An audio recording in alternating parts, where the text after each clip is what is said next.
அனைவருக்கும் வணக்கம். உங்கள் ராஜபாளையம் பெயிண்டர் மகேஸ்வரன். இந்த வீடியோ யார் ஷேர் பண்ணுறா அப்படின்னா வீட்டில் உள்ள பெண்களுக்கு தான்.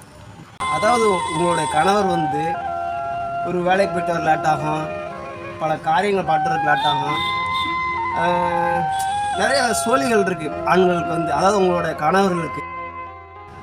அதனால் அவங்க வீட்டுக்கு வந்தோடனே நீங்கள் என்ன பண்ணுறீங்க அப்படின்னா ஒரு சாப்பாடை வச்சு, ஒரு கூட்டை வச்சு, ஒரு ரசத்தை வச்சு, சாப்பாடை கொடுத்ததுக்கப்புறம் அதுக்கப்புறம் வச்சு செய்யுங்க. நீங்கள் முன்னாடியே வச்சு செஞ்சிட்டீங்க அப்படின்னா நாங்கள் சண்டை விடுவோம். அப்போ நாங்கள் சண்டை விடும் போது நீங்கள் கோச்சிக்கிட்டு உங்கள் அம்மாவோட கோரிக்குவீங்க. நாங்கள் எங்கே உங்கள் பிள்ளையில தானே வர முடியும்.